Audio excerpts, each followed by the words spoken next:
अगर आप राजनीति को वफादारी, सिद्धांतों और देश सेवा का खेल समझते हैं तो इस वीडियो को अभी बंद कर दीजिए, क्योंकि अगले 10 मिनट में आपका राजनेताओं पर से भरोसा हमेशा के लिए उठने वाला है, जिन्हें आप अपना मसीहा और आदर्श मानते हैं। असल में वो पीठ में छुरा घोंपने के सबसे बड़े उस्ताद हैं। अगर कमजोर दिल के हैं तो दूर रखिए, क्योंकि आज हम खोल रहे हैं उन 10 महाबगावती नेताओं का काला कच्चा चिट्ठा, जिन्होंने अपनों को ही डसकर खुद किंग की गद्दी हासिल की। नंबर 10 पर आते हैं चौधरी चरण सिंह। बात 1967 की है। उत्तर प्रदेश की राजनीति में हलचल तेज थी। कांग्रेस के नेता चंद्रभानु गुप्ता मुख्यमंत्री के कुर्सी पर बैठे थे। उन्हें लगता था कि उनका कोई कुछ नहीं उखाड़ सकता। तब ये एंट्री होती है चौधरी चरण सिंह की। उन्होंने कहा कि किसानों की सुनो, पर कांग्रेस आलाकमान के कान पर जूं तक नहीं रहेगी। चौधरी साहब ने कहा, बहुत हुआ सम्मान। उन्होंने 17 विधायकों को लिया और कांग्रेस को अंगूठा दिखा दिया। कांग्रेस की सरकार ताश के पत्तों की तरह बिखर गई। उन्होंने अपनी नई पार्टी बनाई, जिसका नाम था भारतीय क्रांति दल। दूसरे दलों से हाथ मिलाया और खुद यूपी के मुख्यमंत्री बन गए। कांग्रेस देखती रह गई और चौधरी साहब ने साबित कर दिया कि वो राजनीति के असली किसान हैं। बाद में इसी बगावत के दम पर वो देश के 5वें प्रधानमंत्री भी बने। उन्होंने दिखा दिया कि अगर खुदा मेहरबान तो गधा भी पहलवान। लेकिन रुकिए, ये तो सिर्फ शुरुआत थी। आगे एक ऐसी बगावत आने वाली है जिसमें सिर्फ सरकार नहीं, सीधे देश का नक्शा ही बदल गया। नंबर 9 पर आते हैं के चंद्रशेखर राव यानी केसीआर। साल 2001 की बात है। आंध्र प्रदेश में तेलुगु देशम पार्टी यानी टीडीपी की सरकार थी। चंद्रबाबू नायडू मुख्यमंत्री थे। केसीआर को उम्मीद थी कि उन्हें मंत्री पद मिलेगा, पर नायडू ने उन्हें डिप्टी स्पीकर का सूखा पद देकर साइड में बिठा दिया। केसीआर ने सोच लिया कि मुझे साइड कार में बिठाओगे तो मैं पूरी गाड़ी ही पलट दूंगा। उन्होंने तुरंत अपनी खूंटियां उखाड़ी, टीडीपी से बगावत कर दी, डिप्टी स्पीकर पद से इस्तीफा दे दिया। उन्होंने कोई मामूली पार्टी नहीं बनाई, उन्होंने जिद पकड़ ली कि नया राज्य ही बनाएंगे। उन्होंने तेलंगाना राष्ट्र समिति यानी टीआरएस बनाई। अलग तेलंगाना राज्य के लिए ऐसी आग लगाई कि पूरी कोशिश के बाद भी केंद्र सरकार इसे दबा नहीं पाई। साल 2014 में तेलंगाना नया राज्य बना और केसीआर वहां के पहले मुख्यमंत्री बन गए। जिस नेता को नायडू ने हल्के में लिया था, उसने अपना अलग साम्राज्य खड़ा कर दिया। लेकिन यूपी की राजनीति के एक और बादशाह के आगे ये दबदबा कुछ भी नहीं था, जिन्होंने अपने साथियों को ऐसी धोबी पछाड़ दी कि सब दंग रह गए। नंबर 8 पर आते हैं मुलायम सिंह यादव। बात 1990 के दशक की है। देश में जनता दल का दबदबा था, पर इस पार्टी में सभी को प्रधानमंत्री बनना था। हर कोई एक दूसरे की टांगें खींच रहा था। मुलायम सिंह यादव समझ गए कि इस खिचड़ी में उनका उल्लू सीधा नहीं होने वाला। उन्होंने सोचा कि दूसरों के सहारे कब तक अखाड़ा लड़ेंगे, अब खुद का दंगल शुरू करना पड़ेगा। 1992 में उन्होंने जनता दल से नाता तोड़ा और बगावत का झंडा उठा लिया। उन्होंने बनाई समाजवादी पार्टी। उन्होंने यूपी के पिछड़ों और अल्पसंख्यकों को ऐसा ललकारा कि वहाँ की सभी पार्टियों के तोते उड़ गए। मुलायम सिंह ने ऐसी बाजी मारी कि वो एक नहीं, दो नहीं, बल्कि 3 बार यूपी के मुख्यमंत्री बने और केंद्र में रक्षा मंत्री की कुर्सी तक पहुंचे। उन्होंने साबित किया कि राजनीति के अखाड़े में असली पहलवान वही है जो मौका देखकर पटका नहीं देते। पर ध्यान से सुनिए, अगला नेता जो आने वाला है, उसने तो विदेशी मुद्दे पर ऐसी बगावत की जिसमें उन्हें पार्टी से ही निकाल दिया गया, पर वो किंग बनकर ही लौटे। नंबर 7 पर आते हैं शरद पवार। साल 1999 में कांग्रेस में एक नया ड्रामा शुरू हुआ। सोनिया गांधी को पार्टी का नया चेहरा बनाया जा रहा था प्रधानमंत्री पद के लिए। तभी शरद पवार ने बीच सभा में कह दिया कि देश का प्रधानमंत्री कोई विदेशी मुल्क का व्यक्ति कैसे बन सकता है। उन्होंने सीधे सोनिया गांधी के वर्चस्व को चुनौती दे दी। कांग्रेस हाईकमान को ये बात हजम नहीं हुई। उन्हें दूध में से मक्खी की तरह निकालकर पार्टी से बाहर फेंक दिया गया, पर पवार साहब ने हार नहीं मानी। उन्होंने कहा कि मैं गिरूंगा पर उठकर फिर लड़ूंगा। उन्होंने बनाई राष्ट्रवादी कांग्रेस पार्टी यानी एनसीपी। महाराष्ट्र की राजनीति में उन्होंने ऐसी गोटी बैठाई कि उनके बिना सरकार बनना नामुमकिन हो गया। वो खुद तो किंग रहे ही, पर उन्होंने जिसे चाहा उसे मुख्यमंत्री बनाया और जिसे चाहा उसे सड़क पर ला दिया। उन्हें महाराष्ट्र का असली चाणक्य कहा जाने लगा। लेकिन अब जो नंबर 6 पर नेता आने वाले हैं, उनकी बगावत ने तो देश के सबसे बड़े परिवार की नींद उड़ा दी थी और सीधे पीएम की कुर्सी छीन ली थी। नंबर 6 पर आते हैं बीपी सिंह यानी विश्वनाथ प्रताप सिंह। ये कहानी है उस बगावत की जिसने देश के सबसे बड़े पॉलिटिकल स्कैंडल को जन्म दिया। 1980 के दशक में बीपी सिंह राजीव गांधी की सरकार में रक्षा मंत्री थे। वो बड़ी ईमानदारी का चूल्हा पहने घूमते थे। उन्हें पता था कि बोफोर्स से तोप खरीदने में धांधली हुई है। उन्होंने अपनी सरकार के खिलाफ जांच शुरू करवा दी। राजीव गांधी ने गुस्से में आकर उन्हें मंत्री पद से हटा दिया और कांग्रेस से निकाल दिया। बीपी सिंह ने इसे अपना अपमान समझा।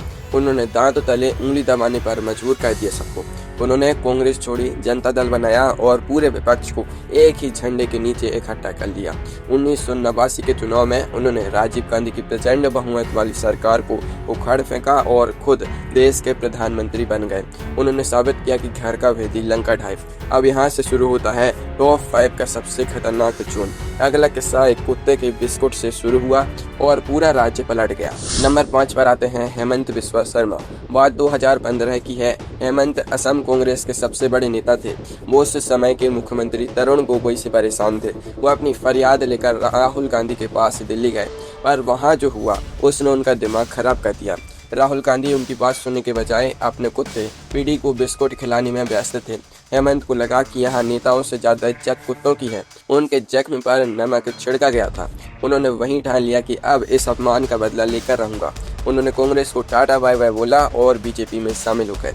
उन्होंने असम में कांग्रेस की ऐसी दुकान बढ़ाई कि पूरे पूर्वोत्तर से कांग्रेस का नामो निशान मिट गया। 2021 में वो असम के मुख्यमंत्री बने। आज वो पूर्वोत्तर के सबसे बड़े किंग हैं। उन्होंने दिखा दिया कि बाप का, भाई का, सबका बदला लेकर रहे हेमंत। लेकिन अगले नेता की कहानी तो और भी फिल्मी है, जिसे सरकार ने जेल भेजा, पर वो जेल से निकलकर सीधे राजगद्दी पर बैठा। नंबर 4 पर आते हैं वाई.एस. जगन मोहन रेड्डी। आंध्र प्रदेश के मुख्यमंत्री वाई.एस. राजशेखर रेड्डी की एक एक्सीडेंट में मौत हो गई थी।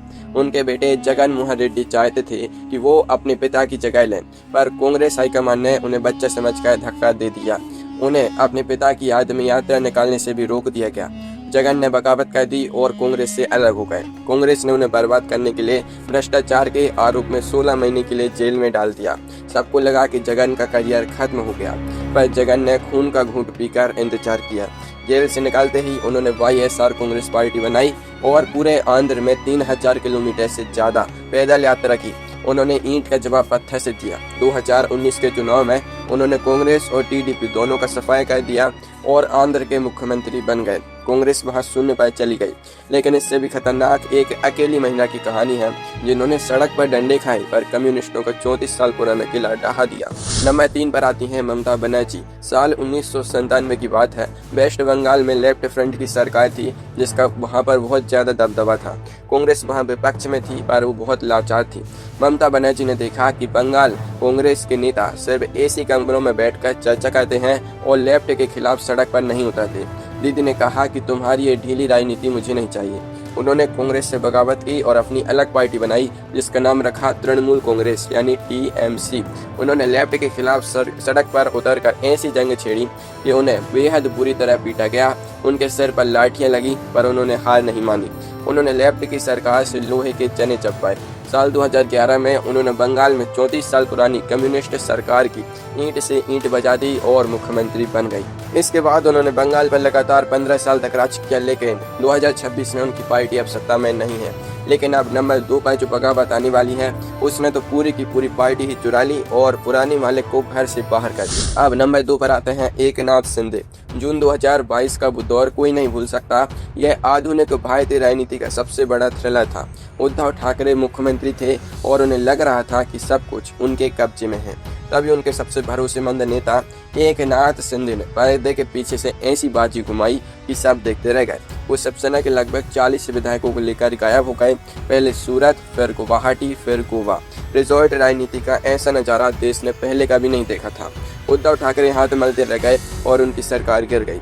शिंदे ने न सिर्फ बीजेपी के साथ मिलकर सरकार बनाई, बल्कि चुनाव आयुक्त से लड़कर असली शिवसेना का नाम और तीर कमान का निशान भी छीन लिया। जो कभी एक आम सैनिक था, वो बगावत के दम पर महाराष्ट्र का मुख्यमंत्री बन गया। पर अब आने वाला है नंबर 1, जहां कोई चेला नहीं बल्कि एक दामाद ने अपने ही ससुर की कुर्सी पर ऐसा डाका डाला कि इतिहास का सबसे बड़ा पारिवारिक और राजनीतिक तख्तापलट हो गया। नंबर 2 पर आते हैं एन चंद्रबाबू नायडू। यह भारतीय राजनीति की सबसे बड़ी और सबसे सनसनीखेज बगावत है। 1995 में आंध्र प्रदेश के मुख्यमंत्री थे NT रामाराव यानी NTR। वो वहाँ भगवान की तरह पूजे जाते थे।